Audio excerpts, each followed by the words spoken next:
오늘 여론 읽어주는 기자는 당장 의석수로 변환해 볼 수 있는 비례대표 여론조사 결과 전해드립니다.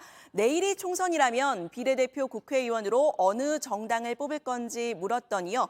국민의힘의 위성정당 국민의미래가 32%, 민주당의 위성정당 더불어민주연합이 21%였습니다.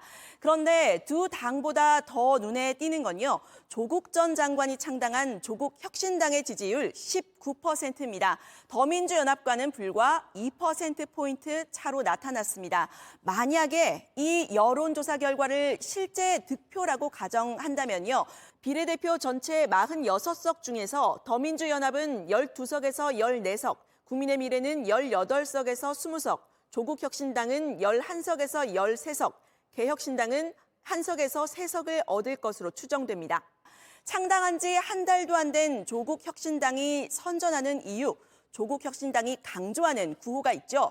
지민비조, 즉 지역구는 민주당, 비례대표는 조국혁신당을 찍어달라는 건데요. 이번 조사만 놓고 보면 이 구호가 효과를 보이기 시작한 것으로 보입니다.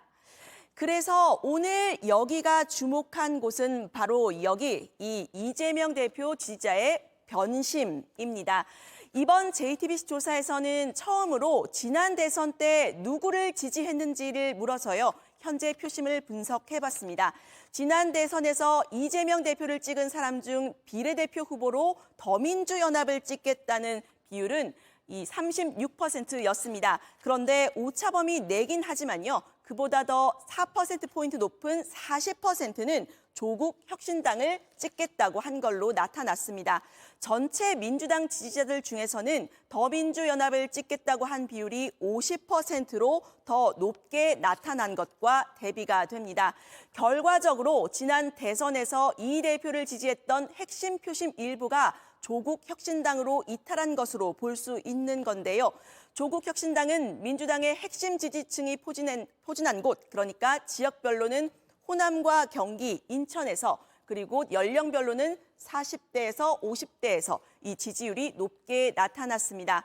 공천 내용을 앓는 사이에 이 비례대표 지지율이 훌쩍 자란 조국혁신당, 민주당 입장에선 고민이 아닐 수 없겠습니다. 오늘 보도와 관련한 자세한 내용은 중앙선거 여론조사심의위원회 홈페이지를 참조해 주시면 됩니다. 여기 2024는 내일부터 사흘 동안 서울 수도권과 낙동강 벨트 등 격전지 13곳에 대한 여론조사를 차례로 발표합니다.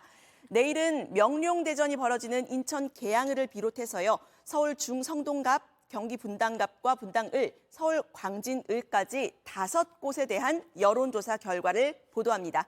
JTBC 유정화입니다. 안녕하세요. 뉴스룸 앵커 한민용입니다. 오늘도 JTBC 뉴스룸을 시청해주신 여러분 고맙습니다.